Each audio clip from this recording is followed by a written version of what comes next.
Aku diprovokasi oleh sekretaris suamiku melalui sebuah foto di tempat tidur. Tanpa ragu, aku meneruskan foto itu ke grup chat seluruh karyawan.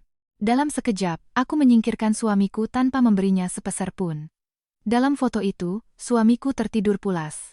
Di tubuhnya, dengan begitu baik hatinya, terbalut mantel milikku. Pesan yang menyertainya berbunyi, "Bu, Pak Budi terlalu banyak minum, malam ini beliau menginap di tempat saya." Aku menatap foto itu selama 3 detik, lalu tertawa kecil. Dengan gerakan ringan jari jemariku, aku mengambil tangkapan layar dari foto dan riwayat percakapan itu.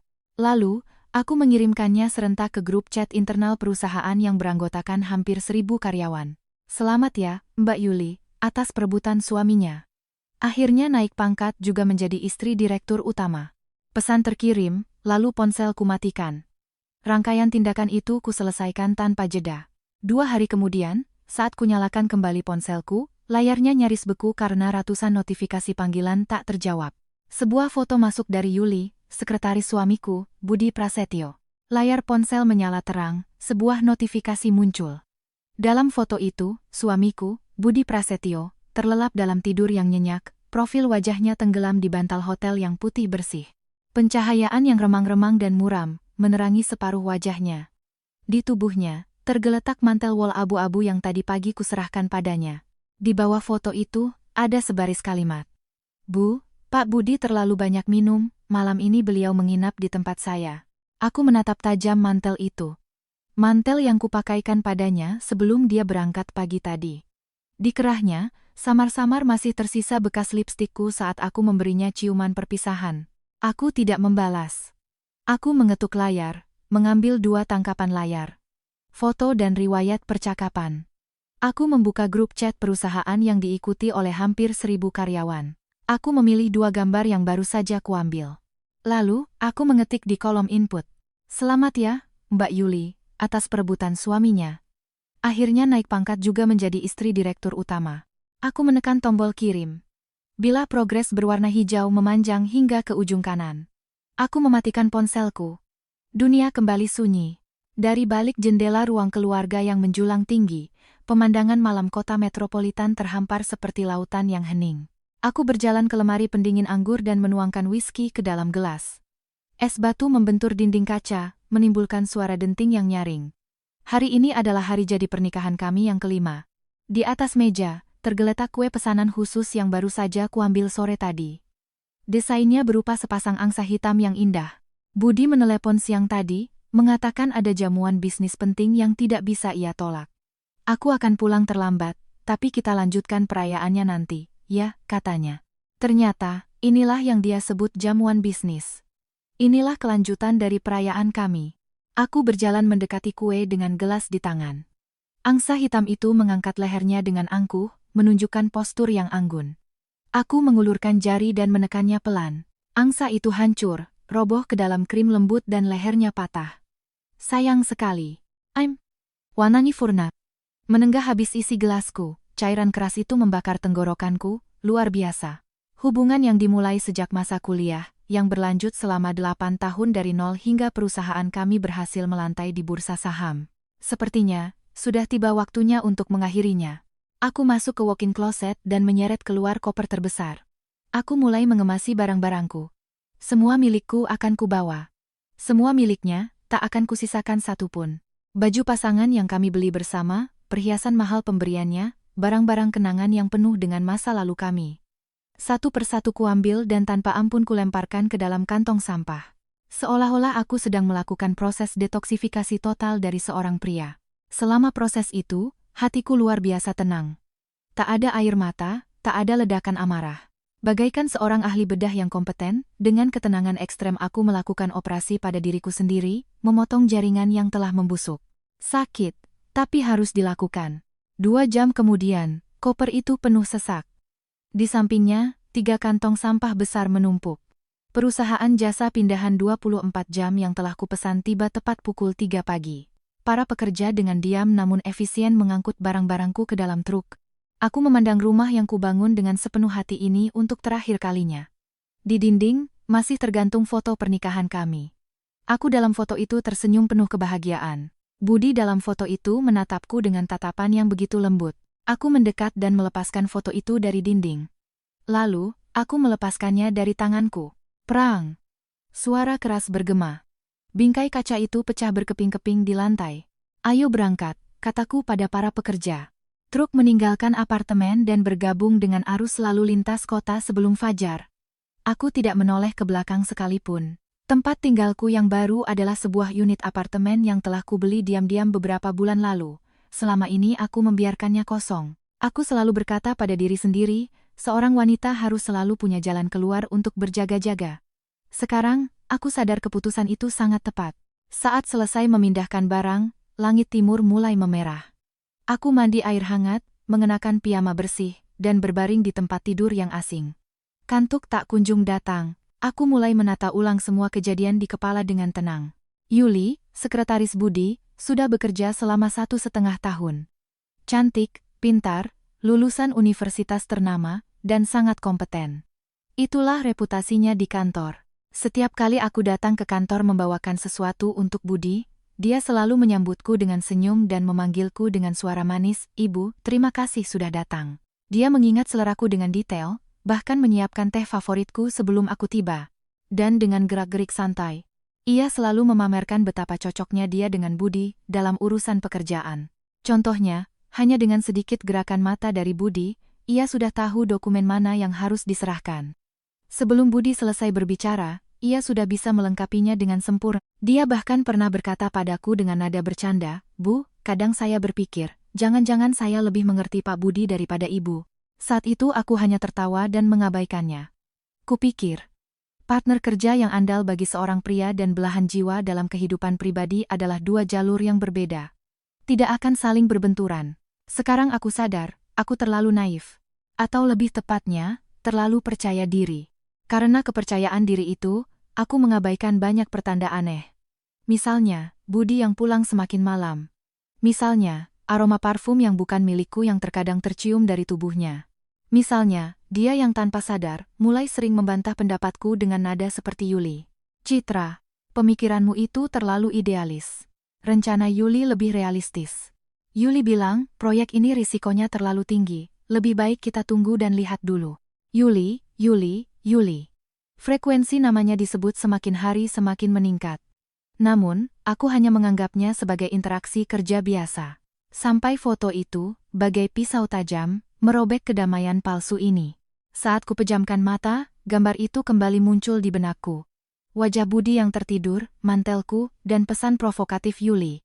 Kenapa dia bisa begitu berani? Dia pasti bertaruh bahwa aku akan menahan amarah demi perusahaan dan karier Budi. Dia yakin aku akan memanggilnya secara diam-diam atau menangis meraung-raung pada Budi, lalu menerima alasan klise tentang kesalahan sesaat seorang pria. Dengan begitu, dia bisa tetap berada di sisi Budi sebagai pemenang dan pada akhirnya menyingkirkanku.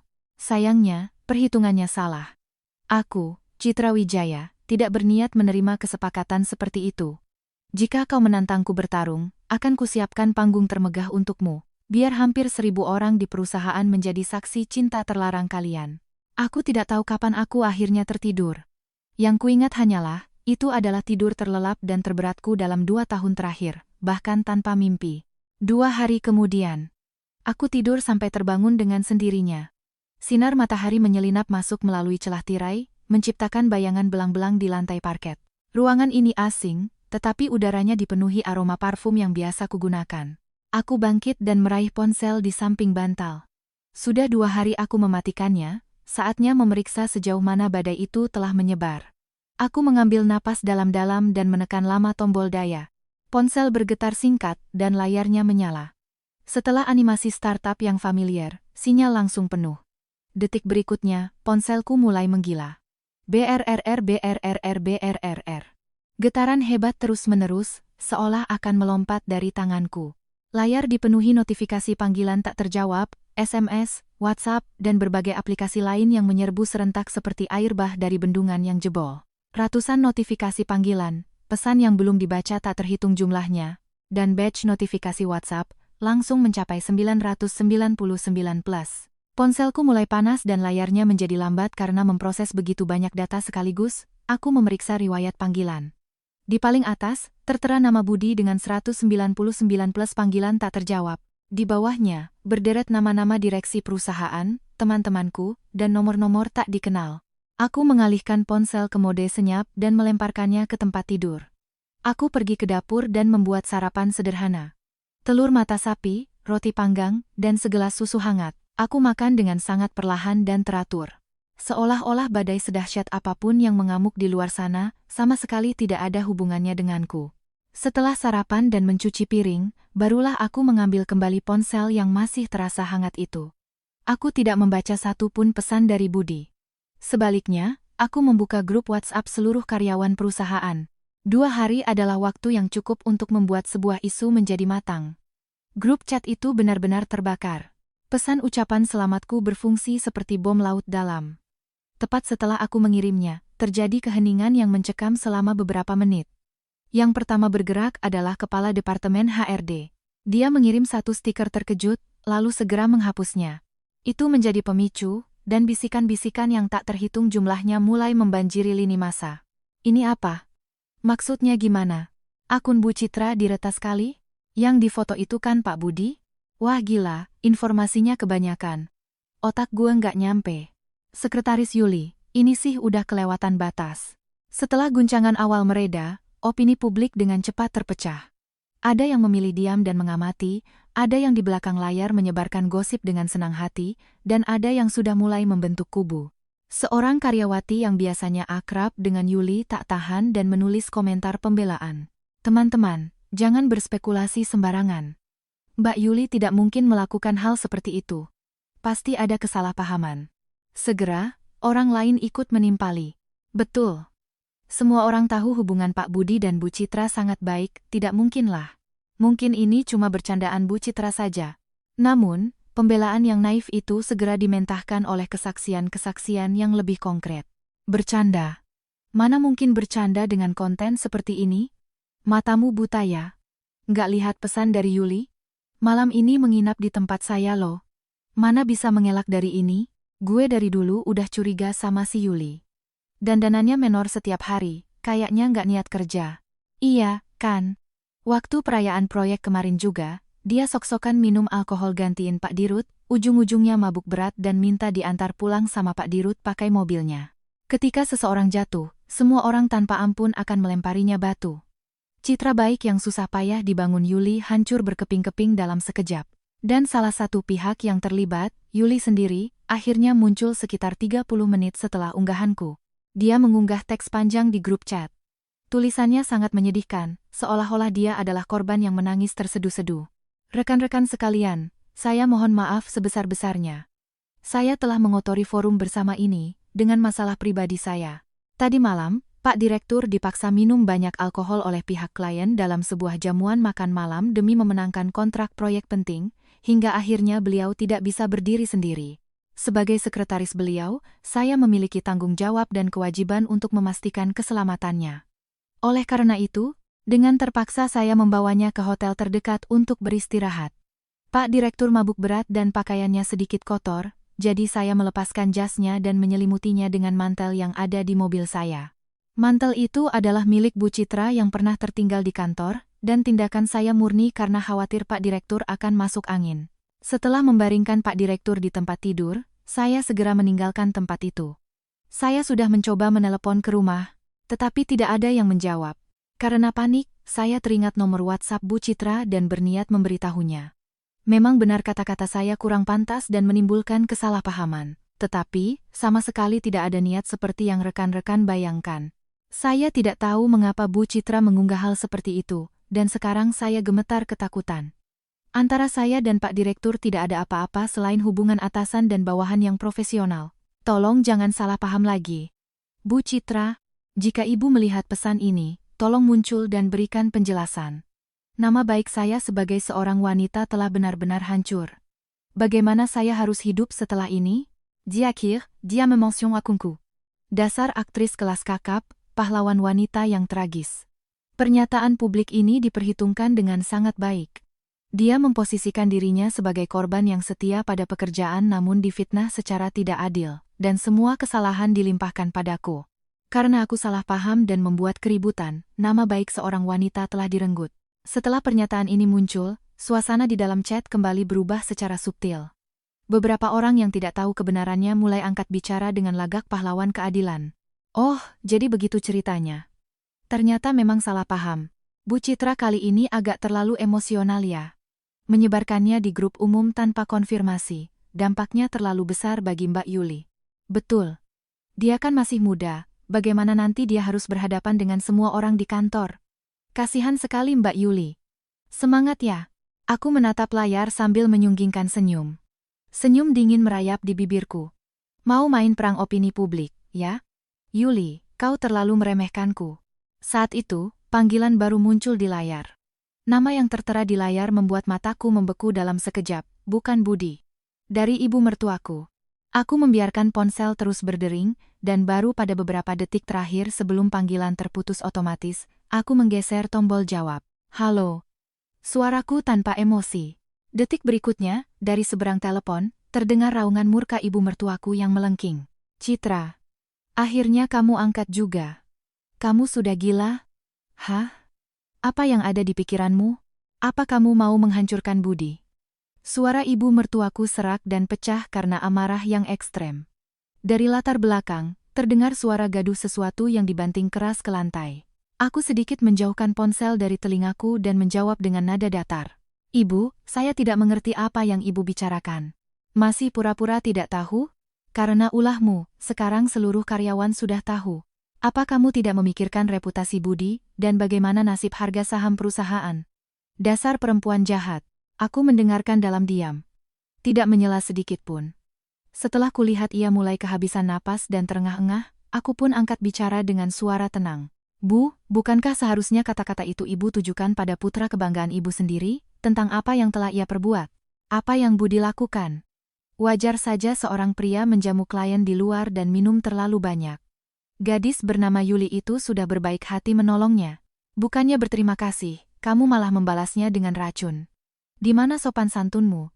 Sopan santun saya tidak dirancang untuk memaklumi suami tidur di kamar wanita lain pada malam ulang tahun pernikahan kami, kataku, setiap kataku ucapkan dengan jelas. Apalagi membiarkan wanita itu memakaikan mantel yang kubelikan untuk suamiku, memfotonya, lalu mengirimkannya padaku untuk memprovokasi. Saya tidak semurah hati itu. Hening selama beberapa detik di seberang telepon. Namun, detik berikutnya, nada bicara ibu mertuaku berubah dari marah menjadi pembelaan buta yang tidak masuk akal terhadap anaknya. Memangnya kenapa? Wajar saja pria punya sedikit hiburan di luar. Apa perlu kamu membuat keributan sebesar ini dan mengumbarnya ke publik? Kenapa kamu tidak bisa bersabar sedikit saja demi masa depan Budi dan demi keluarga ini? Bersabar? Aku tertawa seolah mendengar lelucon paling konyol seumur hidupku. Bu, zaman Siti Nurbaya sudah lama berakhir. Apa-apaan sikapmu itu? Ibu mertuaku benar-benar kehabisan kata-kata dan meninggikan suaranya. Citra, dengar ya. Keluarga Prasetyo tidak sudi terus-menerus mengakui wanita jahat sepertimu sebagai menantu. Sekarang juga pergi ke kantor dan jelaskan pada semua orang di grup chat. Bilang kalau itu semua hanya lelucon gilamu. Setelah itu, minta maaf yang tulus pada Mbak Yuli, dan masalah ini akan kami anggap selesai. Minta maaf? Senyum di bibirku semakin dingin. Apa dia seberharga itu? Dasar wanita tidak tahu diuntung. Kamu pikir Budi tidak bisa hidup tanpamu? Dengar ya. Wanita yang ingin menikah dengan Budiku itu Antre, yang lebih muda, lebih cantik, dan jauh lebih penurut darimu. Itu kabar baik sekali, jawabku ringan. Kalau begitu, silakan segera gantikan saya dengan gadis luar biasa itu. Saya tidak akan menahan sedetik pun. Ingat ini, akan kusuruh Budi menceraikanmu. Wanita sepertimu akan kusir dari rumah ini tanpa sepeser pun. Tentu, silakan saja, kataku. Saya akan menantikan surat panggilan dari pengadilan. Bersamaan dengan itu, aku memutuskan panggilan. Lalu, aku langsung memblokir nomornya. Tidak ada keraguan dalam tindakanku. Mengaburkan masalah, memutarbalikkan fakta, dan hanya membela putranya sendiri. Itulah jati diri ibu mertua kebanggaanku. Aku sudah lama tahu itu. Ponselku bergetar lagi. Kali ini, ikon sahabatku yang familiar muncul di layar. Aku menjawab panggilan. Citra, akhirnya nyambung juga. Kamu baik-baik saja. Dari seberang telepon terdengar suara Rina yang panik. Rina adalah teman sekelasku sejak kuliah dan satu-satunya sahabat sejatiku. Saat ini, dia bekerja sebagai eksekutif di sebuah perusahaan headhunter ternama. Aku baik-baik saja. Mendengar suaranya, sarafku yang tegang sedikit mengendur. Syukurlah kalau kamu selamat. Aku benar-benar khawatir, tapi caramu kali ini ganas juga, ya. Meledakannya langsung di grup chat umum. Sekarang sudah jadi gosip di seluruh industri, loh. Perusahaan Budi hari ini pasti heboh seperti sarang lebah yang disenggol.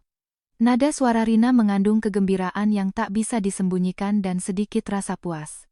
Tentu saja. Aku memang sengaja membuatnya heboh. Puas sekali rasanya.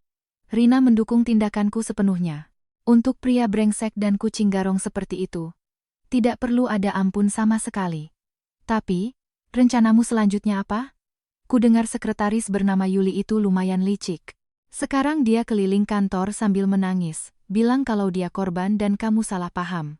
Dia mencoba membuatmu terlihat seperti penjahat histeris. Aku tahu. Aku sudah membaca esai pahlawan tragis yang dia unggah di chat. Lalu, bagaimana? Kamu akan membiarkannya memutarbalikkan fakta begitu saja? Tanya Rina khawatir. Aku menyesap susu dari gelas. Cairan hangat mengalir ke perutku, memberikan rasa nyaman. Jangan terburu-buru, kataku. Biarkan dia berenang sedikit lagi. Peluru yang sudah ditembakkan butuh sedikit waktu dan fermentasi untuk menunjukkan efeknya. Hal yang paling harus dihindari dalam perang opini adalah terbawa ritme lawan.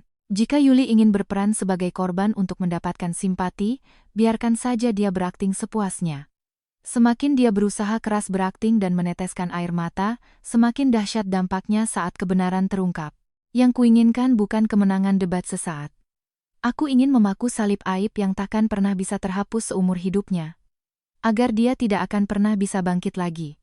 Lalu kamu sendiri, hari ini mau apa? Diam di rumah saja, tanya Rina. Aku menatap matahari yang cerah di luar jendela dan menjawab dengan tenang namun kuat. Tidak, aku akan ke kantor.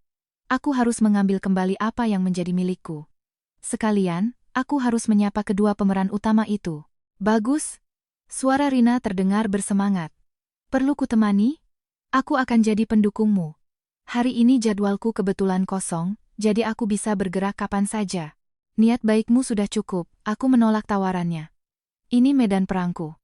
Aku akan menyelesaikannya sendiri. Aku mematikan telepon, berjalan ke kamar tidur, dan membuka lemari. Di sana, berderet pakaian yang baru kubeli dan labelnya belum kulepas. Aku memilih gaun berwarna merah pekat yang menyala, leher V yang dalam, pinggang yang ramping, dan belahan tinggi yang berani hingga ke paha. Aku memadukannya dengan sepatu hak tinggi hitam setinggi 10 cm. Lalu, aku duduk di depan meja rias dan mengaplikasikan riasan yang memberikan kesan cerdas namun dingin. Sentuhan terakhir adalah lipstik merah menyala. Warna yang memancarkan kepercayaan diri dan agresivitas yang kuat. Aku menatap pantulan diriku di cermin yang penuh vitalitas dengan tatapan dingin, lalu tersenyum puas. Citra Wijaya, selamat datang kembali, drama ini baru saja dimulai. Aku mengambil kunci mobil dan keluar dari kamar. Tujuanku, kantor. Aku ingin melihat dengan mata kepalaku sendiri, sejauh mana mereka bisa melanjutkan sandiwara murahan itu di atas panggung tanpa kehadiran si penjahat histeris. Mobilku adalah sebuah Porsche putih. Hadiah dari Budi saat perusahaan kami berhasil IPO. Saat itu dia berkata, terima kasih banyak sudah mendukungku selama ini. Sekarang, kata-kata itu terdengar ironis. Mobil melaju mulus menuju kawasan pusat bisnis, CBD, di jantung kota. Di sanalah berdiri kerajaan bisnis yang kubangun bersama Budi dari nol, dan di sana jugalah panggung dari jebakan mengerikan yang menantiku. Aku memasukkan Porscheku ke tempat parkir khusus di basement kantor. Aku mematikan mesin, tapi tidak langsung turun dari mobil. Aku menatap pantulan diriku di kaca spion. Bibirku semerah darah, mataku sedingin es. Sempurna. Inilah seragam tempur dan persenjataan yang kubutuhkan. Aku membuka pintu dan melangkah keluar. Ujung sepatu hak tinggiku membentur lantai yang mengkilap, menciptakan suara tak, tak, tak yang renyah. Suara itu menggema di seluruh area parkir basement yang luas, seperti jenderang perang yang mengiringi prajurit ke medan laga. Aku masuk ke lift dan langsung menekan tombol lantai teratas. Lantai tempat ruang direktur utama berada. Ting! Suara bel terdengar dan pintu terbuka. Resepsionis yang familiar. Logo perusahaan yang familiar. Namun, suasana hari ini benar-benar aneh. Kantor yang seharusnya tenang dan teratur kini diselimuti keheningan yang menyeramkan. Semua karyawan duduk di meja mereka, berpura-pura serius bekerja. Tapi tatapan mereka yang gelisah, telinga yang siaga, dan gerakan jari halus yang sering bertukar pesan melalui aplikasi chat internal menceritakan segalanya. Udara dipenuhi aroma gosip murahan dan niat buruk. Saat aku, dalam balutan gaun merah menyala, muncul dalam pandangan mereka, seluruh kantor seolah membeku seperti tombol pause yang ditekan. Semua tatapan, secara harfiah, terpusat pada satu titik, diriku. Keheranan, rasa ingin tahu, simpati, dan tatapan yang menikmati kemalangan orang lain. Ribuan emosi kompleks saling bersilangan, menyerangku seperti jaring tak kasat mata. Aku mengabaikan semuanya. Aku menegakkan punggung, sedikit mengangkat dagu, dan mengarahkan pandangan lurus ke depan. Tujuanku adalah ruang kerja Budi di ujung koridor. Hanya suara sepatu hak tinggiku yang bergema di tengah keheningan yang menakutkan ini. Setiap langkah seolah menginjak langsung jantung para karyawan. Mereka menatapku seolah pahlawan wanita dari drama terbaik tahun ini, akhirnya naik ke atas panggung. Aku berjalan melewati mereka dengan wajah sedingin es. Semakin dekat aku ke ruang direktur, bisikan-bisikan yang kudengar semakin jelas. Gila, Bu Citra benar-benar datang. Dengan pakaian seperti itu. Ini sih deklarasi perang. Ini bakal seru. Cepat buka aplikasi meeting online, kita mulai siaran langsung tidak resmi. Mbak Yuli masih di dalam ruang Pak Direktur, loh. Sejak pagi dia masuk sambil menangis dan belum keluar sama sekali. Mendengar suara-suara itu, senyum dingin terukir di bibirku. Bagus sekali, para penonton sudah duduk di kursinya masing-masing. Aku berdiri di depan pintu mahoni yang berat dan tertutup rapat. Pintu itu kedap suara, tapi samar-samar masih terdengar isak tangis tertahan dari dalam. Suara Yuli. Aku tidak mengetuk. Dengan tatapan seluruh karyawan di punggungku, aku mengulurkan tangan, langsung memutar gagang pintu dengan kuat, dan mendorong pintu berat itu hingga terbuka lebar. Saat pintu terbuka, pemandangan di dalam ruangan langsung menyergap mataku. Sekaligus, semua itu juga terpapar pada tatapan para penonton penasaran yang menguping dari koridor. Di dalam ruang direktur, Budi berdiri di samping mejanya. Dan Yuli, duduk di sofa tamu, bahunya bergetar hebat sambil meneteskan air mata, seperti bunga sakura yang basah oleh hujan. Budi memegang selembar tisu, tubuhnya sedikit condong ke depan, hendak memberikannya pada Yuli. Wajahnya menunjukkan campuran antara jengkel dan rasa kasihan yang tak terhindarkan. Mendengar suara pintu terbuka, keduanya serentak menoleh kaget ke arahku. Begitu melihatku, Yuli langsung berhenti menangis seolah lehernya tercekik. Matanya menunjukkan kepanikan hebat sesaat. Lalu detik berikutnya, ia menutupinya dengan kesedihan yang lebih dalam dan air mata yang semakin deras. Sementara itu, Budi, saat melihatku, seluruh tubuhnya menegang. Tisu di tangannya menggantung canggung di udara. Seluruh ruang direktur diselimuti keheningan yang membuat jarum jatuh pun terdengar. Aku bersandar di kusen pintu, melipat tangan, dan memandangi adegan mengharukan di depanku. Lalu, untuk memecah keheningan, aku tertawa kecil. Pak Direktur, apa saya mengganggu? Sepertinya saya datang di waktu yang tidak tepat, ya. Suaraku tidak keras, tetapi seperti jarum tajam, tanpa ampun menusuk balon tegang di dalam ruangan itu. Budi tersentak sadar, tanpa sadar menarik tangannya dan meremas tisu yang dipegangnya. Citra, suaranya ditekan serendah mungkin, tetapi gerakannya dipenuhi amarah yang tak bisa disembunyikan. Untuk apa kamu kesini? Apa kamu sadar keributan macam apa yang sudah kamu buat? Aku mengabaikan kata-katanya sepenuhnya. Pandanganku melewatinya, lurus tertuju pada sosok Yuli yang duduk di sofa. Dia masih terus memainkan peran sebagai korban yang malang, matanya merah bengkak, dan bulu matanya yang panjang dibasahi air mata yang siap tumpah. Menyadari tatapanku, dia meringkuk seperti anak rusa yang ketakutan dan menundukkan kepalanya lebih dalam. Mbak Yuli, aku membuka mulut perlahan. Suaraku sedingin es. Berhentilah menangis. Perusahaan kami tidak punya anggaran untuk memberimu penghargaan aktris terbaik. Tubuh Yuli jelas tersentak kaget. Dia mengangkat wajahnya, menatapku dengan mata basah, dan berkata dengan suara tercekat, "Ibu, maafkan saya. Saya benar-benar tidak bermaksud begitu. Saya tidak menyangka akan jadi sebesar ini." "Tidak, kamu pasti sudah tahu." Aku melangkah masuk ke kantor, menutup pintu di belakangku dengan pelan, memblokir semua pandangan dari luar. Sepatu hak tinggiku menjejak karpet tebal.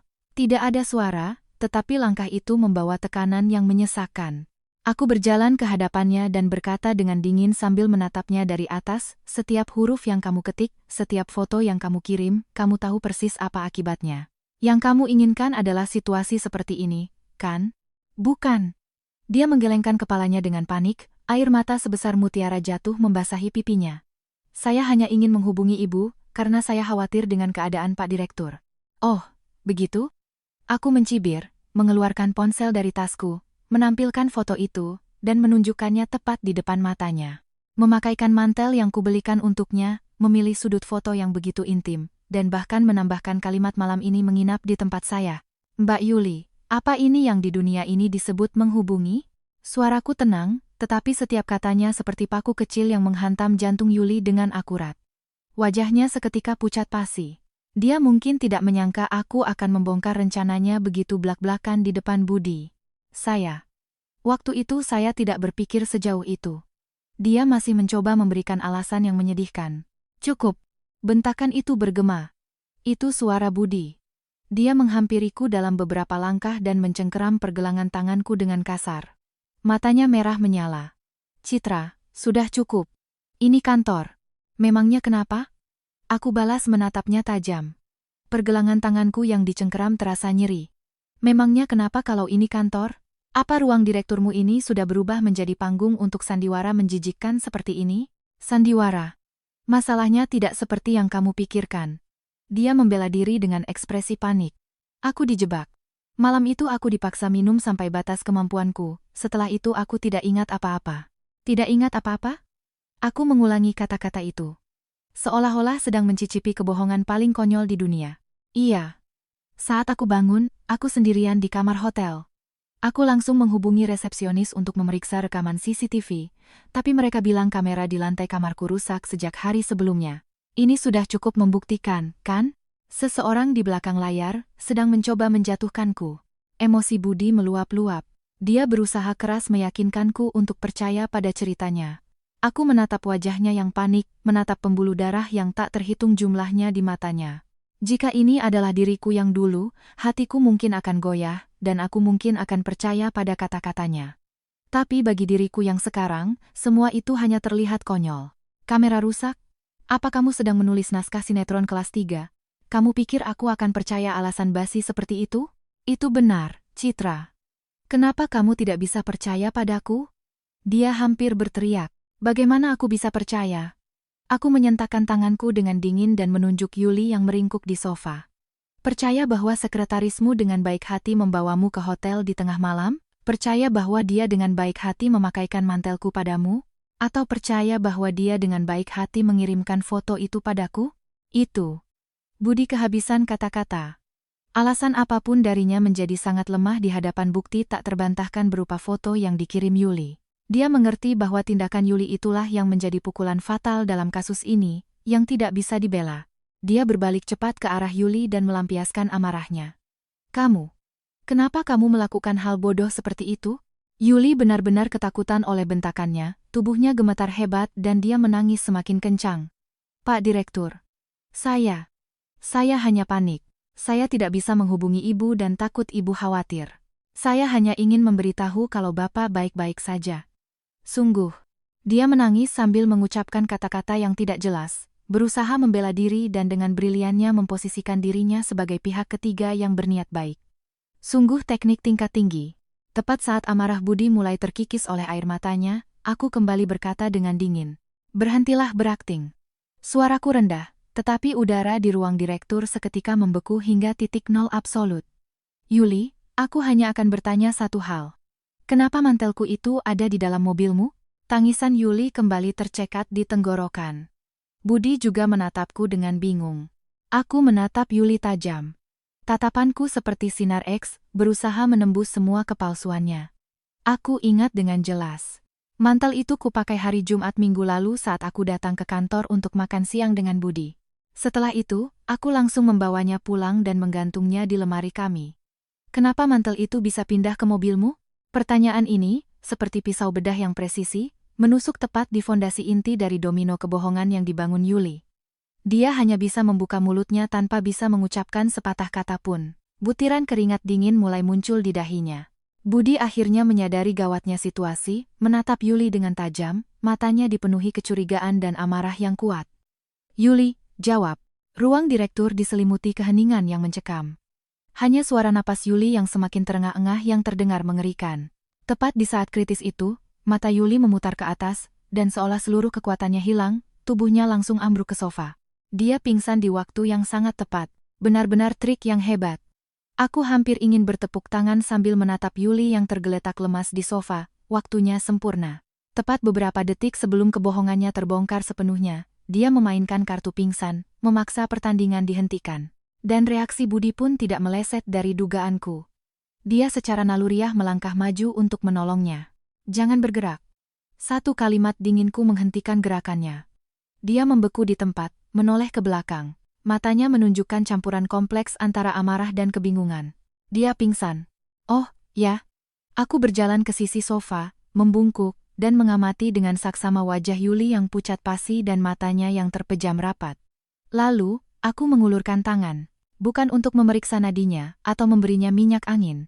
Aku mengeluarkan ponsel dari tasku dan mengaktifkan mode rekam video. Aku mendekatkan lensa ke wajahnya. Mbak sekretaris sepertinya sedang tidak enak badan, jadi ayo kita panggil ambulans sekarang juga. Aku berbicara dengan nada tenang sambil terus merekam. Kita bawa dia ke rumah sakit untuk diperiksa secara menyeluruh. Apa karena gula darah rendah atau penyakit jantung mendadak? Sekalian kita minta diagnosis ahli dari dokter. Apakah dia menderita gangguan kepribadian histrionik atau tidak? Belum selesai aku bicara, aku melihatnya dengan jelas. Kelopak mata Yuli yang seharusnya tertutup rapat, bergetar tak tertahankan. Gerakan yang sangat kecil, tapi tidak bisa menipu mataku. Budi bukan orang bodoh. Dia juga melihat momen krusial itu. Wajahnya seketika berubah menjadi sehitam besi. Udara di ruang direktur dipenuhi kecanggungan yang luar biasa. Satu orang mati-matian berpura-pura mati, satu orang dengan tenang merekamnya dengan ponsel, dan satu lagi berdiri di sampingnya dengan wajah sehitam dasar panci. Drama kelas 3 ini sudah mencapai batasnya. Aku berhenti merekam, memasukkan ponsel, dan bangkit. Aku tidak lagi melirik pasien di sofa itu. Aku menghadap Budi, menghilangkan semua senyum sinis dari wajahku. Budi, aku tidak punya niat lagi untuk terlibat dalam lelucon konyol ini. Suaraku tenang, tetapi di dalamnya terkandung tekad mutlak yang tidak bisa diganggu-gugat. Aku datang ke sini hari ini, bukan untuk mendengar alasanmu, atau untuk menggerebek perselingkuhan. Aku datang untuk mengambil kembali apa yang menjadi milikku. Budi mengerutkan kening. Apa maksudmu? Maksudku. Aku berjalan ke belakang mejanya, menarik kursi eksekutif kulit yang berat, simbol kekuasaan tertinggi perusahaan, dan duduk dengan dalam di sana. Aku menyandarkan tubuhku dan menyatukan kedua tanganku dengan ringan di atas meja. Lalu, dengan tatapan yang sepenuhnya merendahkan, aku menatapnya yang berdiri kaku. Sejak hari kita mendaftarkan perusahaan ini, namaku terukir di samping namamu di daftar pemegang saham. Aku memiliki 30% saham pendiri perusahaan ini. Benar, kan? Pupil mata Budi menyusut drastis. Jelas dia tidak pernah bermimpi bahwa di saat seperti ini, aku akan tiba-tiba menuntut hakku. Ya, tapi itu. Tidak perlu alasan, aku memotong kata-katanya. Sebagai pemegang saham terbesar kedua dan salah satu pendiri perusahaan, aku memiliki wewenang untuk mengajukan keberatan terhadap setiap tindakan yang secara signifikan merusak keuntungan dan reputasi sosial perusahaan, serta menggunakan hak sah yang kumiliki. Aku menatap lekat wajahnya yang semakin menegang. Dan dengan setiap kata yang kuucapkan dengan tegas, aku menyatakan, kamu, Budi Prasetyo, sebagai direktur utama, telah menjalin hubungan tidak pantas di luar jam kerja dengan sekretarismu, Yuli, dan lebih parahnya lagi, membiarkannya dipublikasikan dalam bentuk gambar, yang menyebabkan hilangnya kepercayaan publik secara serius. Situasi ini telah menyebabkan kerugian yang tidak dapat diperbaiki pada citra merek perusahaan kita, dan juga berdampak buruk secara langsung pada stabilitas harga saham kita baru-baru ini. Jangan mengada-ada. Kami tidak memiliki hubungan tidak pantas. Harga saham juga. Pasar akan menunjukkan kenyataan yang tidak ingin kamu lihat begitu mulai bergerak nanti, potongku dengan dingin. Mulai saat ini, atas nama pemegang saham Citra Wijaya, aku secara resmi meminta diadakannya rapat direksi darurat. Aku mengangkat dua jari. Agendanya ada dua. Pertama, pemecatan segera Sekretaris Yuli.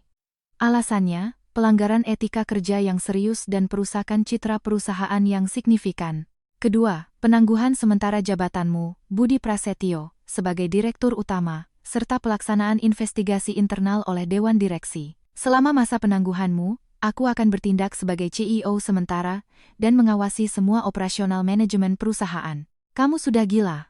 Budi akhirnya meledak marah, menggebrak meja dengan keras. Citra, perusahaan ini kita bangun berdua dengan cucuran darah. Kamu tidak mungkin bisa melakukan ini. Justru karena ini perusahaan yang kita bangun berdua, aku tidak bisa diam saja melihat istana ini runtuh karena kehidupan pribadimu yang tidak bermoral.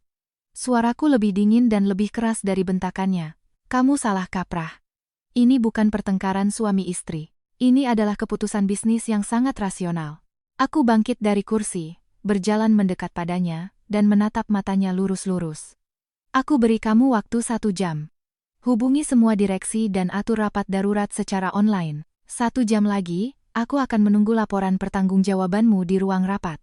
Dan untuk yang masih berpura-pura mati di sofa itu, aku melirik Yuli yang masih kaku dengan dingin, perintahkan Departemen SDM untuk mengurus prosedur pengunduran dirinya, dan pesangon sesuai aturan. Biarkan dia menghilang dengan cepat dengan sisa-sisa harga dirinya. Setelah mengatakan itu, aku tidak lagi menatap mereka, berbalik, membuka pintu ruang direktur, dan melangkah keluar dengan angkuh. Meninggalkan punggung yang menunjukkan perpisahan mutlak di hadapan mereka dan wanita yang masih gemetar di belakang panggung. Area kantor di luar pintu sunyi senyap. Semua karyawan melihat ekspresi sedingin es di wajahku dan mendengar suara gebrakan keras dari ruang direktur. Mereka mengerti.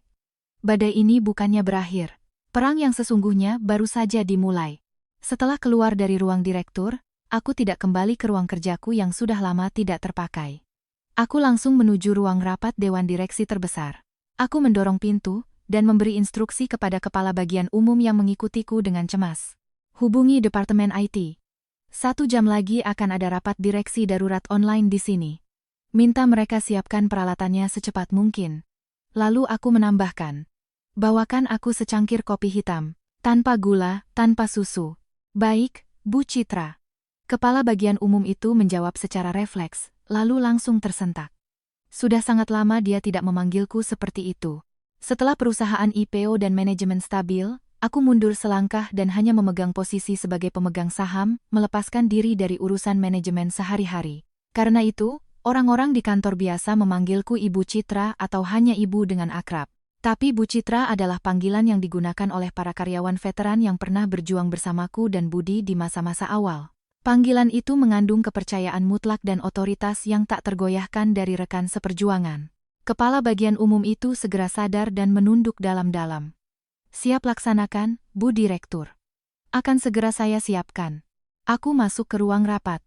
Dari jendela kaca besar, gedung-gedung pencakar langit kota terlihat jelas. Dulu, aku pernah berdiri di tempat ini bersama Budi, menunjuk gedung tertinggi di seberang sana dan bersumpah, suatu hari nanti, kita akan memasang logo perusahaan kita yang paling besar di sana. Sekarang, mimpi itu telah tercapai. Namun, yang tersisa di antara kami hanyalah perhitungan dingin dan konflik. Aku menarik napas dalam-dalam. Menekan paksa perasaan sentimental yang hendak muncul. Sekarang bukan waktunya untuk menjadi pahlawan wanita yang tragis. Api peperangan telah dinyalakan. Aku harus menang. Aku mengeluarkan ponsel. Mengabaikan notifikasi pesan yang terus masuk tanpa henti, aku membuka daftar kontak. Jariku berhenti pada sebuah nama, Bapak Wirawan, Direktur. Pak Wirawan adalah salah satu direktur independen di perusahaan kami, dan juga sahabat lama almarhum ayahku. Saat aku dan Budi mendirikan perusahaan, Pak Wirawanlah yang memberikan modal awal yang cukup besar. Porsi kepemilikannya hanya 8%, tidak banyak, tetapi selain aku dan Budi, dia adalah pemegang saham paling senior dan memiliki pengaruh besar di perusahaan. Suaranya di Dewan Direksi sangat berarti. Aku menekan tombol panggil. Halo, Pak Wirawan. Oh, Citra. Bapak baru saja mau meneleponmu. Berita tentang perusahaan sudah sampai ke telinga Bapak. Terdengar suara Pak Wirawan yang tenang dan berwibawa dari seberang. Pak Wirawan, saya butuh bantuan Bapak, kataku langsung ke intinya. Hening selama beberapa detik di seberang telepon. Citra, sebenarnya apa yang terjadi antara kamu dan Budi? Bapak sudah melihat kalian berdua berjuang keras sampai sejauh ini. Ceritanya panjang, Pak. Tapi tolong, percayalah pada saya. Semua keputusan yang saya ambil adalah untuk melindungi perusahaan ini. Suaraku sangat tenang dan tidak goyah. Budi saat ini telah kehilangan kemampuan mengambil keputusan sebagai pemimpin. Matanya telah dibutakan oleh seorang wanita licik. Maksudmu sekretaris bernama Yuli itu? Benar, Pak. Pak Wirawan menghela napas panjang. Budi itu anak yang hebat, tapi dia punya kelemahan, kadang terlalu terbawa perasaan. Citra, apa rencanamu secara spesifik? Saya akan mengadakan rapat direksi darurat, mengajukan mosi penangguhan jabatannya, dan pengangkatan saya sebagai CEO sementara. Seberapa besar peluangmu? Pak Wirawan mengajukan pertanyaan paling krusial. Dewan direksi terdiri dari aku, Budi, Pak Wirawan, ditambah 4 direktur eksternal yang mewakili pemodal Ventura dan dana investasi. Kepemilikan Budi adalah 42%, aku 30%. Biasanya, gabungan kami berdua memegang kendali mutlak. Tapi sekarang, kami adalah musuh. Sisa 28% hak suara terbagi antara Pak Wirawan dan 4 investor lainnya. Untuk menangguhkan Budi, aku butuh setidaknya 22% suara persetujuan selain suaraku sendiri. Artinya, aku harus mendapatkan dukungan Pak Wirawan, 8%, dan setidaknya 2 dari 4 investor lainnya, lebih dari 14%. Peluangnya tidak pasti, Pak, aku mengakui dengan jujur. Tapi ini harus dilakukan. Pak, perusahaan ini seperti anak bagi kita. Saya tidak bisa hanya diam dan melihatnya hancur karena seorang wanita jahat. Selain itu, skandal Budi ini sudah mulai memberikan dampak negatif pada pasar dalam bentuk angka-angka konkret. Aku mengirimkan tangkapan layar aplikasi saham di ponselku padanya. Sejak pasar dibuka, hanya dalam 1 jam, harga saham perusahaan kami sudah anjlok hampir 5%. Inilah kekuatan penghancur yang bernama opini publik. Baiklah, suara Pak Wirawan berubah menjadi suara pebisnis yang tegas. Citra, lakukan dengan tekad bulat. Semua suaraku akan kuberikan padamu. Terima kasih, Pak Wirawan. Hatiku menghangat. Tetapi, lanjut Pak Wirawan, investor-investor lain itu adalah rubah-rubah licik yang hanya peduli pada angka dan keuntungan. Kamu harus memberi mereka bukti objektif, bagaimana tindakan Budi merugikan perusahaan, dan keyakinan mutlak bahwa kamu bisa mengendalikan perusahaan lebih baik jika kamu yang memimpin. Kalau tidak, mereka tidak akan bergerak. Saya mengerti. Setelah menutup telepon, aku segera menelepon nomor kedua. Rina, aku butuh bantuan. Katakan saja apapun. Selidiki seseorang secara tuntas. Sekretaris Budi, Yuli. Kumpulkan semua data tentangnya dari latar belakang hingga saat ini. Terutama struktur keluarga, riwayat pendidikan, lingkaran pertemanan, dan kondisi keuangannya belakangan ini. Sedetail mungkin. Gampang. Rina langsung menyanggupi. Aku akan segera mengerahkan timku. Tapi, tiba-tiba kenapa? Jangan-jangan ada udang di balik batu? Ya. Mataku menajam seperti binatang buas. Seorang sekretaris muda biasa tidak mungkin bisa melakukan hal yang begitu berani dan terencana sendirian. Kerusakan CCTV yang begitu pas, pernyataan publik yang diperhitungkan dengan sempurna, bahkan waktu pingsannya. Pasti ada seseorang yang memberinya ide dan menarik benang dari belakang. Ini bukan sekadar drama perebutan suami. Ini kemungkinan besar adalah serangan bisnis yang sangat disengaja untuk mengguncang perusahaan kita dari akarnya. 1 jam kemudian, di ruang rapat Dewan Direksi. Layar monitor besar terbagi menjadi 6 area. Wajah Pak Wirawan dan 4 direktur eksternal lainnya muncul di layar. Budi duduk di seberangku, wajahnya muram seperti langit mendung. Dia sudah berganti kemeja dan merapikan rambutnya, tetapi rasa lelah dan tatapan mata yang kelam tidak bisa disembunyikan. Aku melirik sekilas, dasinya sedikit miring. Bagi pria yang selalu berpenampilan sempurna, ini adalah sebuah kesalahan yang belum pernah terjadi sebelumnya. Aku membuang muka darinya tanpa ekspresi. Bapak-bapak direksi sekalian, mohon maaf, aku membuka pembicaraan terlebih dahulu melalui mikrofon. Suaraku sampai ke telinga semua orang melalui speaker. Saya mengadakan rapat darurat hari ini, karena telah terjadi situasi yang sangat serius, yang menyangkut kredibilitas sosial dan kepentingan bisnis vital perusahaan kita. Tanpa memberinya kesempatan untuk membela diri, aku menampilkan foto perselingkuhan itu dan tangkapan layar dari unggahanku di grup chat ke tengah monitor. Bapak-bapak mungkin sudah mendengar desas-desus mengenai Direktur Utama Budi Prasetyo beberapa hari ini. Sekarang, sumber dari desas-desus itu saya hadirkan di hadapan bapak-bapak sekalian. Di seberang layar, ekspresi beberapa direktur berubah secara halus. Mereka adalah rubah-rubah bisnis yang berpengalaman.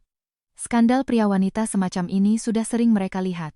Namun, seseorang yang membawa aib rumah tangganya langsung ke meja rapat dewan direksi mungkin adalah yang pertama dalam karier panjang mereka. Citra, sudah cukup. Budi menggeram pelan, mencoba memotongku. Ini masih waktu bicaraku, aku menatapnya tajam. Terintimidasi oleh auraku yang kuat, dia menelan kembali kata-katanya. Aku kembali menghadap monitor dan melanjutkan penjelasan. Sekilas, masalah ini mungkin terlihat seperti perselisihan rumah tangga antara saya dan Pak Budi. Namun, pada hakikatnya, ini telah berkembang menjadi krisis citra publik yang serius bagi perusahaan kita. Aku kemudian menampilkan grafik harga saham perusahaan kami hari ini. Kurva hijau yang menukik tajam ke bawah seperti jatuh dari tebing menusuk mata para direktur dengan tajam. Hanya dalam 3 jam setelah pasar dibuka, kapitalisasi pasar perusahaan kita telah lenyap hampir 1,6 triliun rupiah. Dan seluruh tanggung jawab atas kerugian besar ini terletak pada tindakan pribadi direktur utama yang sangat ceroboh dan seorang sekretaris yang sangat terencana di sisinya. Bu Citra, salah satu direktur angkat bicara. Dia adalah direktur perwakilan dari sebuah modal Ventura. Memang benar kejadian ini sementara mempengaruhi harga saham, tapi ini hanyalah gejolak emosi pasar jangka pendek. Menghentikan tugas seorang pendiri hanya karena skandal sekelas ini, bukankah itu terlalu berlebihan? Kata-katanya mewakili isi hati banyak investor yang hadir. Yang paling mereka pedulikan adalah keuntungan perusahaan, bukan apa yang terjadi di tempat tidur direktur mereka. Pak Direktur, bagaimana jika ini bukan sekadar skandal sekelas ini?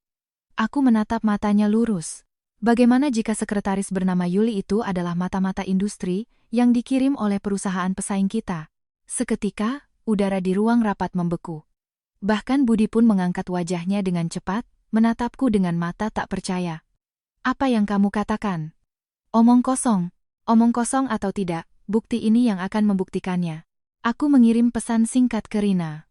Beberapa detik kemudian, sebuah file terenkripsi masuk ke alamat emailku. Aku segera menampilkannya di layar besar. Yuli, 25 tahun, lulusan universitas swasta biasa di daerah. Namun, dalam CV-nya, dia sepenuhnya memalsukan pengalaman studi di luar negeri di sebuah universitas ternama. Ayahnya, 3 tahun lalu, terlibat dalam perjudian besar-besaran dan hingga kini menghilang dengan utang yang sangat besar. Dan dia sendiri, sebelum masuk ke perusahaan kita, tidak memiliki aset apapun. Namun, tepat setengah tahun yang lalu, rekening pribadinya tiba-tiba menerima transfer anonim sebesar 4 miliar rupiah. Tepat sejak saat itu, dia mulai sering membeli barang-barang mewah, dan bahkan membelikan ibunya sebuah apartemen mewah di lokasi utama di pusat kota. Setiap kata yang kuucapkan membuat wajah Budi semakin pucat.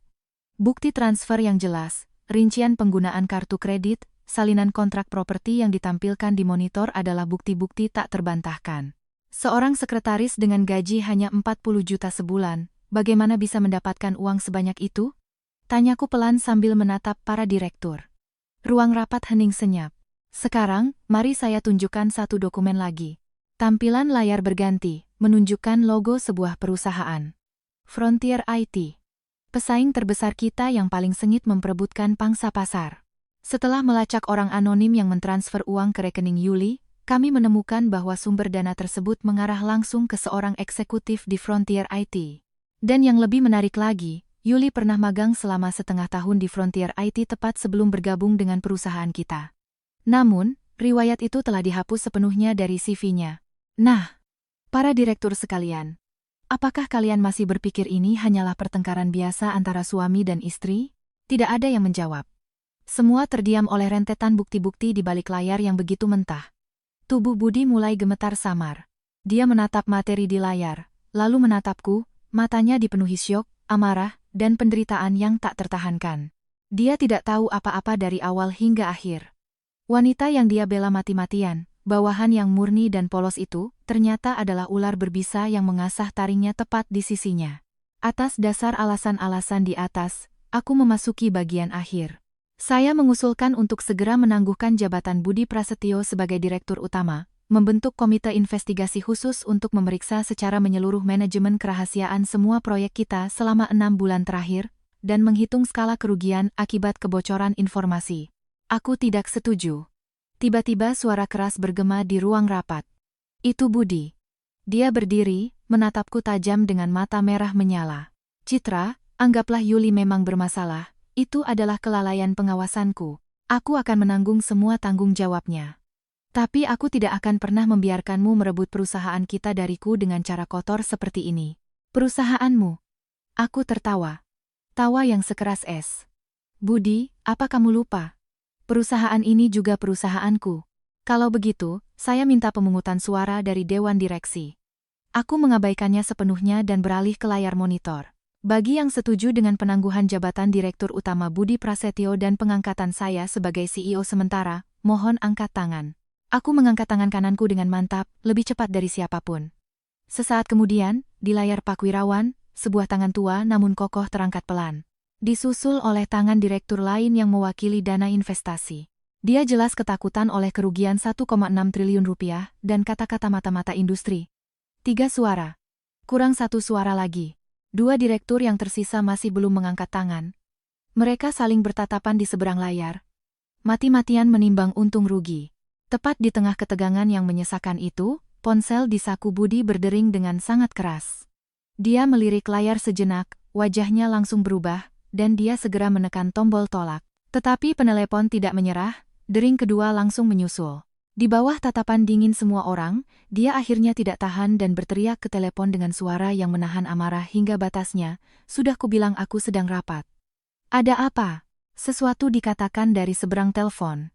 Seketika itu juga, wajah Budi yang tadinya sehitam besi berubah menjadi pucat pasi seperti mayat. Tangannya yang memegang ponsel mulai gemetar hebat. "Apa? Apa katamu? Coba katakan sekali lagi." Suaranya bercampur dengan ketakutan dan keputusasaan yang dalam, yang bahkan tidak bisa ia kendalikan sendiri. "Baik. Baik. Aku segera ke sana." Dia mematikan panggilan, lalu menatapku dengan tatapan kosong, seolah jiwanya telah direnggut. Bibirnya bergerak-gerak aneh, tetapi tidak ada kata yang keluar. Akhirnya, seolah semua tulang di tubuhnya telah dicabut, dia ambruk ke kursinya dengan suara berdebam. "Aku setuju," bisiknya dengan suara seperti rintihan. "Aku setuju dengan penangguhan jabatan." Perubahan sikap Budi yang mendadak mengejutkan semua orang yang hadir. Pria yang tadinya mengaum seperti singa terluka dan berusaha mempertahankan istananya dengan taringnya sendiri, kenapa bisa dengan begitu mengenaskan mengakui kekalahan hanya karena satu panggilan telepon? Ruang rapat dikuasai oleh keheningan yang berbeda, mencekam. Di seberang monitor, para direktur saling berpandangan, tidak dapat memahami alasan di balik pergantian drama yang terlalu cepat ini. Aku menatap sosok Budi yang kehilangan jiwa, tetapi tidak ada sedikit pun kegembiraan kemenangan di hatiku. Sebaliknya, firasat buruk yang tak dapat dijelaskan merayapi tulang punggungku. Siapa penelepon tadi? Apa yang bisa dikatakan, sehingga seorang pria bisa membuang semua senjatanya dan menyerah dalam sekejap? Baiklah, aku menekan paksa kecurigaan di hatiku dan dengan cepat mengambil kembali kendali rapat. Karena Direktur Utama sendiri telah setuju, maka mosi penangguhan jabatan disetujui dengan suara bulat. Aku menatap monitor. Mulai saat ini, saya, Citra Wijaya, akan bertindak sebagai CEO sementara dan mengawasi semua operasional manajemen perusahaan kita. Apakah ada keberatan dari para direktur? Pak Wirawan dan direktur yang tadi setuju menggelengkan kepala pelan. 2 direktur yang masih bingung pun, melihat Budi sendiri sudah menyerah, menyadari bahwa perlawanan lebih lanjut sia-sia dan ikut arus. Pertarungan telah usai. Rapat ditutup, kataku secara formal, mengakhiri rapat dan memutus semua koneksi. Di ruang rapat yang luas, hanya tersisa aku dan Budi. Aura kekalahan yang kelam dan menyesakan menyelimuti seluruh tubuhnya. Aku tidak berbicara padanya, mengambil ponsel dan cangkir kopiku, dan hendak meninggalkan ruangan. Mulai sekarang, tidak ada waktu sedetik pun untuk disia-siakan. Aku harus segera pindah ke ruang direktur, membangun tim audit rahasia, dan memeriksa kondisi keuangan perusahaan secara akurat. Pertarungan yang sebenarnya baru akan dimulai.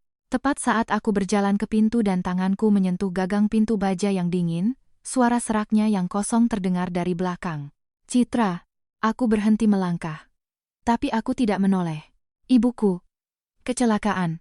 Jantungku berdebar kencang dengan bunyi yang tidak menyenangkan. Aku langsung mengerti segalanya. Telepon tadi adalah panggilan darurat dari rumah sakit. Jatuh dari tangga. Sekarang di ruang perawatan intensif, sedang dioperasi darurat. Suaranya seperti memeras darah dari lubuk hatinya, diiringi isak tangis yang pecah, kata dokter. Kondisinya sangat kritis. Dan kalaupun selamat, kemungkinan besar akan lumpuh. Aku berbalik menghadapnya. Budi menutupi wajahnya dengan kedua tangan, bahunya bergetar hebat tak terkendali. Pria yang selalu sombong dan kuat di hadapanku ini, kini gemetar tak berdaya seperti anak hilang.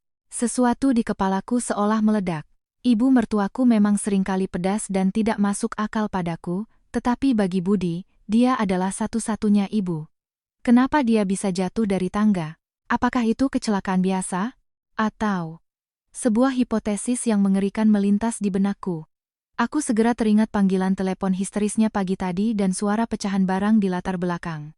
Dan kata-kata Budi, ibuku bilang aku harus menceraikanmu dan mengusirmu tanpa sepeser pun. Jika seseorang yang dramatis dan egois seperti ibu mertuaku tidak mendapatkan apa yang diinginkannya dari Budi, apa langkah selanjutnya? Mungkinkah dia datang langsung ke kantor ini untuk melabrakku atau wanita bernama Yuli itu? Hatiku tenggelam ke dalam jurang tak berdasar. Aku bergegas menghampiri Budi dan mencengkeram lengannya dengan kuat. Ibu sekarang di rumah sakit mana? Budi mengangkat wajahnya, matanya yang merah menyala dipenuhi keputusasaan yang dalam. Dia balas mencengkeram tanganku. Kekuatannya begitu dahsyat seolah hendak menghancurkan tulangku. Citra, dia menatapku, matanya memancarkan cahaya yang kompleks yang belum pernah kulihat sebelumnya. Bukan kamu kan yang mengatakan sesuatu pada ibu? Jantungku terasa seperti ditusuk dalam-dalam oleh jarum beku. Sampai sejauh ini, dia masih mencurigaiku? Budi. Aku menyentakkan tanganku dengan sekuat tenaga, suaraku sedingin badai. Di matamu, apa aku terlihat seperti iblis yang bisa melakukan hal sekeji itu? Aku. Dia tergagap, seolah menyadari kekeliruan ucapannya. Penyesalan hebat melintas sejenak di matanya. Aku tidak memberinya waktu untuk merangkai kata-kata alasan. Sekarang bukan waktunya mencari siapa yang salah. Aku mengoperasikan ponselku, mulai mencari pusat gawat darurat terdekat. Katakan di rumah sakit mana. Aku ikut denganmu. Sebesar apapun dendam di antara kami, nyawa manusia adalah yang utama. Terlebih lagi, situasi ini, sedikit banyak, adalah perpanjangan dari badai yang kami timbulkan. Jika terjadi sesuatu pada ibu mertuaku, bayangan kelam yang tak terhapuskan akan selamanya membayangi hidupku. Budi menyebutkan nama rumah sakit dengan suara gemetar. Kami berlari keluar dari ruang rapat bersama-sama, berlari sekuat tenaga menuju lift. Para karyawan di kantor hanya bisa menatap kami dengan bingung saat kami berlari pergi dengan ekspresi tegang dan panik. Mereka tidak akan pernah tahu. Perang bisnis yang spektakuler yang baru saja dimulai, dalam sekejap telah berpindah panggung menjadi tragedi keluarga yang berdarah. Di dalam mobil menuju rumah sakit, keheningan yang menyesakan menyelimuti kami. Budi memegang kemudi, tangannya mencengkeram begitu kuat hingga memutih, urat-urat biru menonjol mengerikan di punggung tangannya. Dia tidak mengucapkan sepatah kata pun, hanya menginjak gas seperti orang gila, menyelinap di antara lalu lintas yang padat. Aku duduk di kursi penumpang, mati-matian menyusun kepingan puzzle di kepalaku. Saat itu, ponselku kembali bergetar hebat. Dari Rina. Aku langsung menjawabnya. Citra. Ketemu. Berita super besar. Suara Rina terdengar sangat bersemangat. Aku sedang menyelidiki latar belakang si Yuli, dan ternyata terhubung ke jalur yang luar biasa. Eksekutif Frontier IT itu. Dia cuma pion. Di belakangnya ada dalang yang sebenarnya. Citra, kamu juga kenal baik orang ini. Dengar, Citra. Nama dalangnya itu. Jantungku serasa melompat ke tenggorokan. Siapa? Rina menarik napas dalam-dalam, dan mengucapkan nama terkutuk yang akan mengguncang duniaku dari akarnya. Renata, desis Rina dari seberang telepon, setiap suku katanya seolah terukir. Renata. Saat nama itu diucapkan, sebuah kotak tua berkarat di sudut terdalam ingatanku terbuka dengan suara keras. Yang meluap dari sana adalah kenangan masa kuliah yang cerah, dan lumpur kotor yang mengintai di baliknya. Renata. Teman sekamarku saat kuliah. Dan gadis yang dulu, sama sepertiku, pernah jatuh cinta mati-matian pada Budi. Pada malam pesta kelulusan, dia mengenakan gaun putih bersih, menyatakan cintanya pada Budi di depan seluruh mahasiswa dengan penampilan seperti putri tragis. Tapi tangan yang ditarik Budi bukanlah tangannya, melainkan tanganku. Sejak hari itu, kami berhenti menjadi teman. Aku selalu menganggapnya sebagai kenangan pahit yang terukir di satu halaman masa muda, yang akan memudar seiring waktu. Aku tidak pernah bermimpi bahwa setelah 8 tahun, nama itu akan muncul kembali dalam hidupku dengan cara yang begitu mengerikan. Terlebih lagi, sebagai sutradara kejam di balik semua tragedi ini. Renata, istri dari Ketua Dewan Direksi Frontier IT, suara Rina menarik pikiranku yang kacau kembali ke kenyataan. Setelah menikah dengan pria kaya itu, dia sepertinya menjadi spesialis dalam urusan gelap perusahaan suaminya. Eksekutif yang mentransfer uang ke Yuli itu hanyalah salah satu anak buah utamanya. Jadi, Yuli dari awal adalah boneka terkutuk yang dia kirim untuk menghancurkan perusahaan kita. Otakku berputar dengan kecepatan super. Semua titik yang tersebar kini terhubung menjadi satu rantai tebal. Kenapa pemalsuan riwayat hidup Yuli begitu sempurna? Kenapa dia bisa menyerang kelemahan terbesar budi perasaannya dengan begitu akurat? Kenapa dia memilih malam ulang tahun pernikahan kami untuk beraksi? Itu karena Renata mengenaliku dan Budi lebih dalam dari siapapun. Dia tahu tanggal ulang tahun pernikahan kami, dia tahu kelemahan mental Budi, dan dia tahu persis apa yang akan membuatku paling terluka. Tujuannya bukanlah untuk merebut Budi. Tujuannya adalah untuk menghancurkan kami, secara harfiah. Menghancurkan cinta yang telah kami pupuk selama 8 tahun, dan istana yang telah kami bangun dengan darah dan air mata, tanpa sisa. Ini bukan serangan bisnis. Ini adalah drama balas dendam pribadi yang gila dan berdarah, yang telah disiapkan selama 1 dekade. Citra, apa rencanamu? Suara Rina terdengar sangat khawatir. Aku menatap pemandangan abu-abu yang mengalir di luar jendela, mataku membeku sepenuhnya. Rina, kumpulkan semua bukti yang ada di tanganmu dalam satu file dan kirimkan padaku. Lalu, ada satu pekerjaan lagi yang hanya bisa kuminta padamu. Gunakan alamat email anonim, kirimkan semua dokumen bukti itu, langsung ke email pribadi Ketua Dewan Direksi Frontier IT, yaitu suami Renata. Rina terdiam sejenak, lalu segera mengerti maksudku dan mengeluarkan suara ngeri. Adu domba. Citra, kamu benar-benar menakutkan. Dia yang lebih dulu melewati batas, jadi kita tidak perlu memberinya belas kasihan, kataku dengan dingin. Seorang monster sejati yang memimpin perusahaan publik, apa yang akan dia lakukan jika tahu istrinya menyalahgunakan aset perusahaan untuk balas dendam pribadi dan menimbulkan risiko kepatuhan yang serius bagi perusahaannya sendiri? Dia tidak akan pernah mentolerirnya. Kehidupan mewah Renata akan berakhir hari ini. Setelah menutup telepon, aku mengalihkan pandanganku ke Budi yang memegang kemudi. Dia masih tenggelam dalam keputusasaan karena kondisi ibunya, dan sama sekali tidak menyadari percakapan yang baru saja terjadi, yang akan menentukan nasib banyak orang. Tiba-tiba, aku merasa kasihan pada pria ini. Kebaikan dan belas kasih yang dia yakini sebagai kebenarannya telah diubah menjadi pisau paling tajam oleh tangan orang lain, merobek-robek dirinya sendiri dan juga diriku. Namun, sampai saat terakhir, dia masih membenci orang yang telah memasang perisai untuk melindunginya. Mobil meluncur ke rumah sakit dengan kecepatan tinggi. Kami melompat ke pintu masuk UGD. Operasi ibu mertuaku masih berlangsung, lampu merah sedang operasi di atas ruang operasi menerangi koridor dengan menyeramkan. Tiba-tiba, aku melihat sosok yang familiar mondar-mandir dengan gelisah di depan ruang operasi. Ayah mertuaku. Begitu melihat kami, dia bergegas menghampiri. Wajahnya yang penuh kerutan dipenuhi amarah dan kebencian. Budi, akhirnya kamu datang. Ibumu. Dia melihatku di belakang Budi, kata-katanya tercekat dan matanya dipenuhi kebencian yang kelam. Kamu. Untuk apa kamu ke sini? Dia menunjuk ke arahku, jarinya gemetar hebat. Kalau bukan karena kamu, pembawa sial, ibuku tidak akan mengalami ini. Ini semua salahmu. Kamu yang mencoba membunuh ibuku. Ayah. Budi menengahi. Sekarang bukan waktunya mengatakan itu. Bagaimana kondisi ibu? Bagaimana kondisinya? Kami bahkan tidak tahu apakah dia bisa selamat, kata dokter. Dia jatuh dengan keras dari tangga, kepalanya terbentur parah, dan beberapa tulangnya patah. Operasi belum selesai. Ayah mertuaku berkata sambil matanya memerah. Dari pagi tadi dia terus bilang mau ke kantormu untuk membereskan urusanmu dengan perempuan jalang itu. Aku sudah melarangnya tapi dia tidak mau dengar. Katanya, kalau Budi sampai menceraikan Citra demi perempuan itu, dia akan mati di perusahaan itu. Hatiku jatuh ke dalam kegelapan tanpa dasar. Dugaanku benar. Ibu. Ke kantor? Suara Budi bergetar.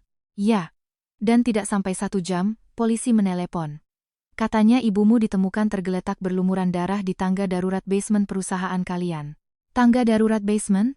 Aku bereaksi tajam terhadap kata-kata itu. Bukan di dalam kantor, tapi di tangga basement? Benar, kata ayah mertuaku. Menurut Satpam, saat ditemukan, dia tergeletak di bordes tangga darurat yang menuju tempat parkir dari lantai basement 1, tangga yang biasanya tidak dipakai orang, dengan kepala berlumuran darah. Peta lantai kantor pusat langsung tergambar di benakku.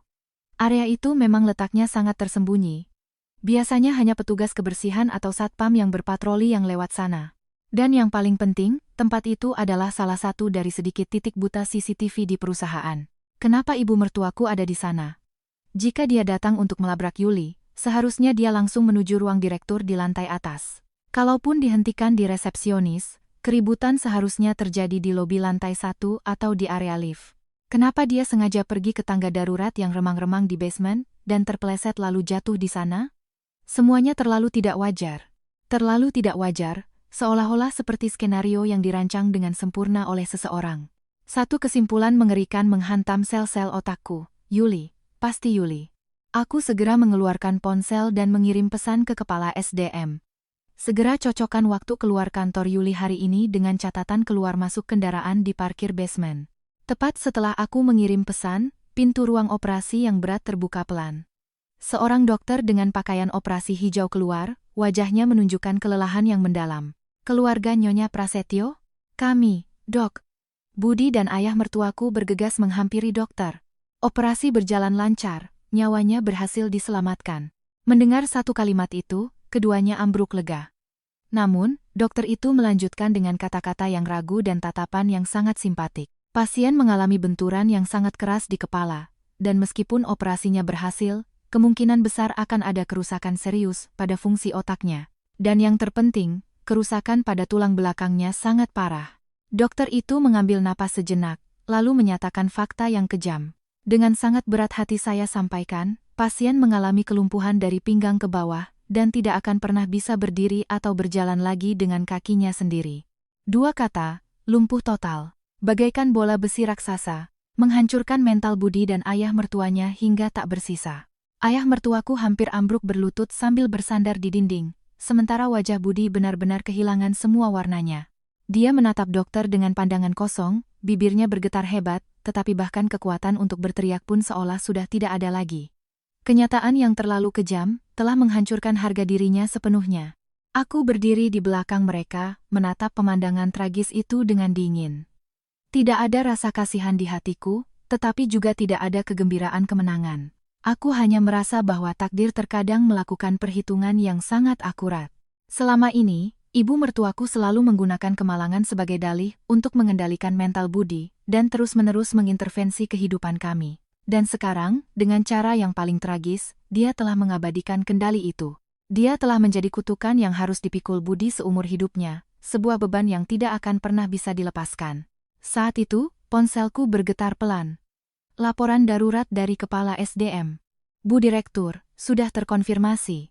Yuli keluar sekitar 10 menit setelah Ibu dan Pak Direktur meninggalkan ruang direksi, melalui tangga darurat belakang. Dia tidak menggunakan mobilnya, tetapi memesan taksi dan melarikan diri. Selain itu, barusan Kepala Keamanan melaporkan bahwa barang bukti ini ditemukan di lokasi kejadian di tangga darurat basement 1. Di bawah teks itu, terlampir sebuah foto. Foto itu menunjukkan pecahan logam kecil yang berkilau aneh sebelah anting mutiara. Di bawah mutiara itu, tergantung sebuah bandul inisial perak kecil. Huruf Y. Aku langsung teringat bahwa itu adalah anting yang dipakai Yuli. Aku melihatnya dengan jelas bergoyang-goyang di telinganya saat kami berhadapan di ruang direktur. Jantungku berdebar kencang. Anting Yuli tertinggal di lokasi tempat ibu mertuaku jatuh. Dan Yuli melarikan diri melalui pintu belakang seolah dikejar-kejar setelah kejadian itu. Semua kepingan puzzle kini tersusun sempurna. Ini bukan kecelakaan. Ini adalah percobaan pembunuhan yang disengaja. Yuli, setelah rapat dewan direksi, menyadari bahwa dia telah kehilangan segalanya dan hancur total, menjadi gila secara mental. Tepat saat itu, ibu mertuaku yang marah datang menyerangnya. Dengan sifat ibu mertuaku, dia pasti langsung mencaci maki Yuli, dengan kata-kata kasar atau bahkan menyerangnya secara fisik begitu melihatnya. Dan Yuli, yang sudah terpojok olehku, ditinggalkan oleh Budi, benang kewarasannya yang tegang akhirnya putus. Di bordes tangga darurat yang remang-remang dan tanpa CCTV itu, mereka berkelahi hebat, dan dalam pergumulan itu, Yuli mendorong ibu mertuaku dari atas tangga. Lalu, dia meninggalkan ibu mertuaku yang tergeletak berlumuran darah dan melarikan diri dari tempat kejadian dalam keadaan panik. Inilah kebenaran yang tersembunyi. Aku mencengkeram ponselku, berjalan ke depan Budi yang masih berlutut di lantai, dan menunjukkan gambar anting itu di depan matanya. Budi, buka matamu lebar-lebar dan lihat ini. Budi perlahan mengangkat wajahnya, menatap layar dengan mata yang tidak fokus. Ini anting Yuli, kataku, setiap kata seberat besi. Ditemukan tepat di bawah kaki ibumu yang tergeletak berlumuran darah. Pupil mata Budi menyusut hebat seolah terkoyak oleh ketakutan. Seolah mengerti segalanya, dia merebut ponsel dari tanganku dan menatap gambar itu dengan gila.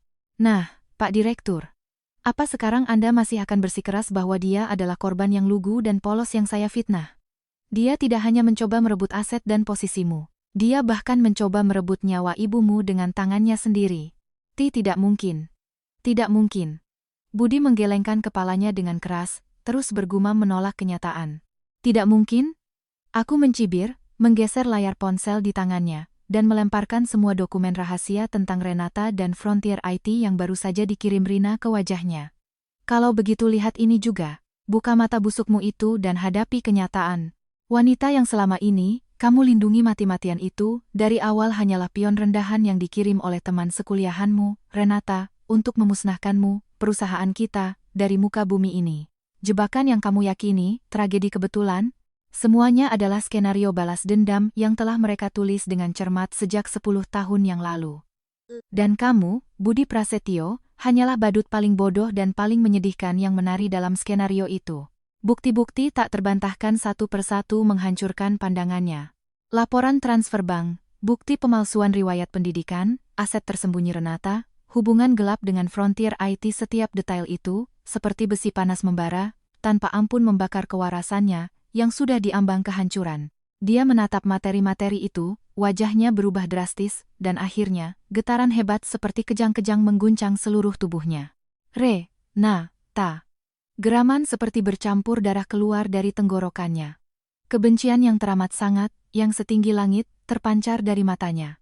Kebencian itu ditujukan kepada Renata, kepada Yuli, dan lebih dari segalanya, kepada kebodohannya sendiri yang tidak bisa melihat esensi masalah dan bahkan tidak bisa membedakan mana yang baik dan mana yang jahat hingga hancur dengan sendirinya. Kilebuk. Suara keras terdengar. Lututnya benar-benar kehilangan kekuatan, dan dia ambruk berlutut dengan menyedihkan di lantai linoleum rumah sakit yang berbau disinfektan.